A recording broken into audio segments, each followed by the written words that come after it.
Russell viper বাংলাদেশের লোকের কাছে যে পরিমাণ ভাইরাল আছে,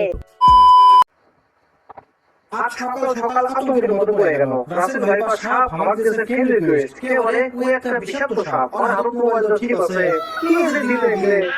এমনিতে এক সপ্তাহ ধরে আমি খালি রাসেল ভাইপারকে দেখছি টিকটক ইউটিউব ফেসবুক ঘুরেই ঘুরেছি খালি সেটাতে রাসেল ভাইপার সেটাতে রাসেল ভাইপার আমি এমন যদি টয়লেটে যাই সেটি পর্যন্ত আমার কিন্তু বাড়াইলো বাথরুমের মধ্যে থেকে রাসেল ভাইপার বাড়াই নিয়ে গিয়ে খাটে উঠতে বসছে ঘুরেই করেছি সেটাতে খেলে ওই সিনকে মাথা মতো হামলা হয়ে গেল মানে বাইরে যেন বাড়ামো পাতা গাছের পাতাও দেখে মনে হয় রাসেল ভাইপার আচ্ছা আতঙ্কের মধ্যে আছি আমি দেশে আইলো ও আইলো রে রাসেল ভাইপার দেশে আইলো রে টিকটকে রুকুল নেই কি রাসেল ভাইপার করলো কি কেমিস্ট তো মানে না কোনো ওষুধ দিয়ে মানুষ যদি মরে যায় পরে কাটার পাবো রে ও ভাইপার রে রাসেল ভাইপার রে আমার তুই কামড়াস না রে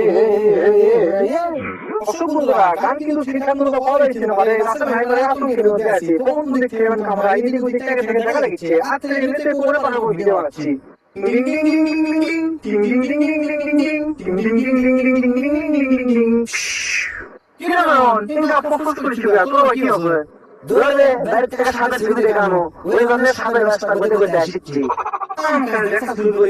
এমনিতে আতঙ্কের মধ্যে আছি ছবি দেখে গেল মন খারাপ কান্না হবি কি ছবি দেখছো তুই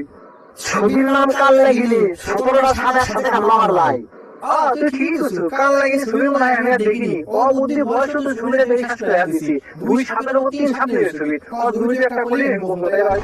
এই দোস্ত এই এখন বাদ দে মেইন কাহিনী হচ্ছে রাসেল ভাইপার কিন্তু আমি সেই আতঙ্কের মধ্যে আছি রে ভাই তোর আর কি কমো রাসেল ভাইপার